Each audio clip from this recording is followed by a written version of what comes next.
Suje-se, gordo. De Machado de Assis. Uma noite, há muitos anos, passeava eu com um amigo no terraço do Teatro de São Pedro de Alcântara. Era entre o segundo e o terceiro ato da peça A Sentença. Ou o Tribunal do Júri. Só me ficou o título, e foi justamente o título que nos levou a falar da instituição e de um fato que nunca mais me esqueceu. Fui sempre contrário ao júri, disse-me aquele amigo, não pela instituição em si, que é liberal, mas porque me repugna condenar alguém, e por aquele preceito do Evangelho, não queirais julgar para que não sejais julgados. Não obstante, servi 2 vezes.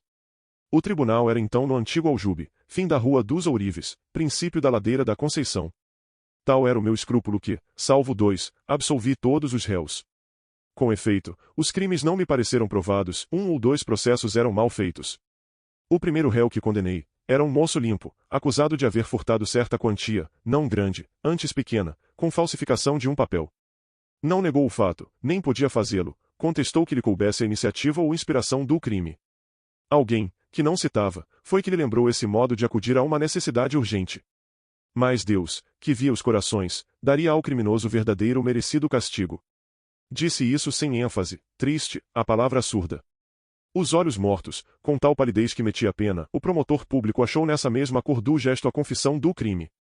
Ao contrário, o defensor mostrou que o abatimento e a palidez significavam a lástima da inocência caluniada. Poucas vezes terei assistido a debate tão brilhante. O discurso do promotor foi curto, mas forte, indignado, com um tom que parecia ódio, e não era. A defesa, além do talento do advogado, tinha a circunstância de ser a estreia dele na tribuna. Parentes, colegas e amigos esperavam o primeiro discurso do rapaz, e não perderam na espera. O discurso foi admirável, e teria salvo o réu, se ele pudesse ser salvo, mas o crime metia-se pelos olhos dentro. O advogado morreu 2 anos depois, em 1865. Quem sabe o que se perdeu nele?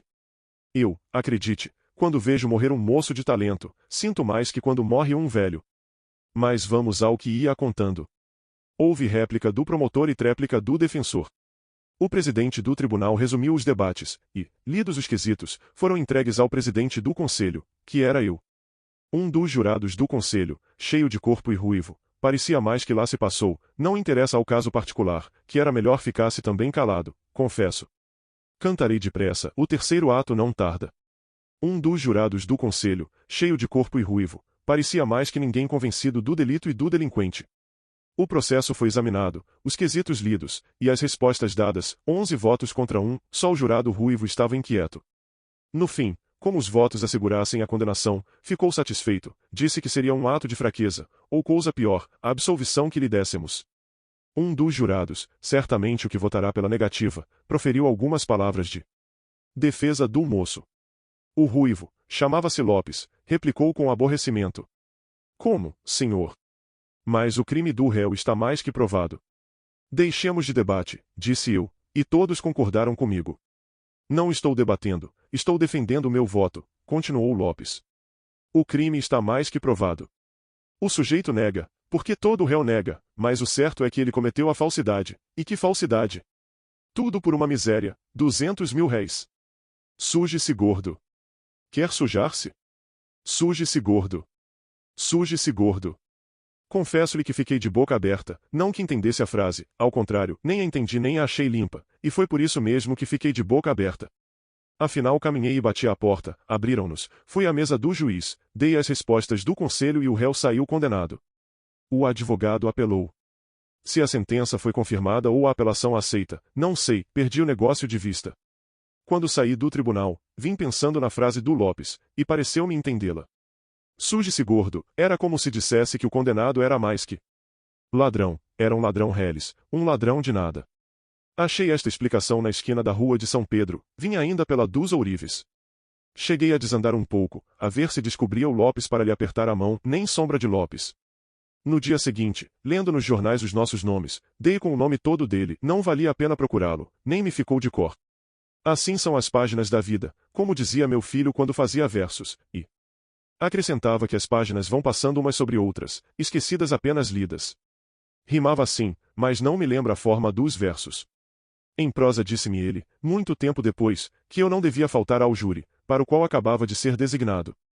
Respondi-lhe que não compareceria, e citei o preceito evangélico. Ele teimou, dizendo ser um dever de cidadão, um serviço gratuito, que ninguém que se prezasse podia negar ao seu país.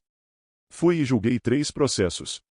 Um destes era de um empregado do Banco do Trabalho honrado, o Caixa, acusado de um desvio de dinheiro. Ouvirá falar no caso, que os jornais deram sem grande minúcia, e aliás eu li há pouco as notícias de crimes. O acusado apareceu e foi sentar-se no famoso banco dos réus. Era um homem magro e ruivo. Fitei-o bem, e estremeci, pareceu-me ver o meu colega daquele julgamento de anos antes. Não poderia reconhecê-lo logo por estar agora magro, mas era a mesma cor dos cabelos e das barbas, o mesmo ar, e por fim a mesma voz e o mesmo nome, de Lopes. Como se chama? Perguntou o presidente. Antônio do Carmo Ribeiro Lopes. Já me não lembravam os 3 primeiros nomes, o quarto era o mesmo, e os outros sinais vieram confirmando as reminiscências. Não me tardou reconhecer a pessoa exata daquele dia remoto. Digo-lhe aqui com verdade que todas essas circunstâncias me impediram de acompanhar atentamente o interrogatório, e muitas coisas me escaparam. Quando me dispus a ouvi-lo bem, estava quase no fim. Lopes negava com firmeza tudo o que lhe era perguntado, ou respondia de maneira que trazia uma complicação ao processo. Circulava os olhos sem medo nem ansiedade, não sei até se com um pontinha de riso nos cantos da boca. Seguiu-se a leitura do processo. Eram falsidade e um desvio de 110 contos de réis. Não lhe digo como se descobriu o crime nem o criminoso, por já ser tarde. A orquestra está afinando os instrumentos. O que lhe digo com certeza é que a leitura dos autos me impressionou muito. O inquérito, os documentos, a tentativa de fuga do Caixa e uma série de circunstâncias agravantes, por fim o depoimento das testemunhas. Eu ouvia ler ou falar e olhava para o Lopes. Também ele ouvia, mas com o rosto alto, mirando o escrivão, o presidente, o teto e as pessoas que o iam julgar, entre elas eu. Quando olhou para mim não me reconheceu, fitou-me algum tempo e sorriu, como fazia aos outros. Todos esses gestos do homem serviram à acusação e à defesa, tal como serviram, tempos antes, os gestos contrários do outro acusado. O promotor achou neles a revelação clara do cinismo, o advogado mostrou que só a inocência e a certeza da absolvição podiam trazer aquela paz de espírito. Enquanto os 2 oradores falavam, vim pensando na fatalidade de estar ali, no mesmo banco do outro, este homem que votará a condenação dele, e naturalmente repeti comigo o texto evangélico. Não queirais julgar, para que não sejais julgados. Confesso-lhe que mais de uma vez me senti frio. Não é que eu mesmo viesse a cometer algum desvio de dinheiro, mas podia, em ocasião de raiva, matar alguém ou ser caluniado de desfalque. Aquele que julgava outrora, era agora julgado também. Ao pé da palavra bíblica lembrou-me de repente a do mesmo Lopes, e surge-se gordo. Não imagina o sacudimento que me deu esta lembrança. Evoquei tudo o que contei agora, o discursinho que lhe ouvi na sala secreta, até aquelas palavras. Surge-se gordo. Vi que não era um ladrão reles, um ladrão de nada, sim de grande valor. O verbo é que definia duramente a ação. Surge-se gordo. Queria dizer que o homem não se devia levar a um ato daquela espécie sem a grossura da soma. A ninguém cabia sujar-se por 4 patacas. Quer sujar-se? Suje-se gordo. Ideias e palavras iam assim rolando na minha cabeça, sem eu dar pelo resumo dos debates que o presidente do tribunal fazia. Tinha acabado, leu os quesitos e recolhemo-nos à sala secreta. Posso dizer-lhe aqui em particular que votei afirmativamente, tão certo me pareceu o desvio dos 110 contos.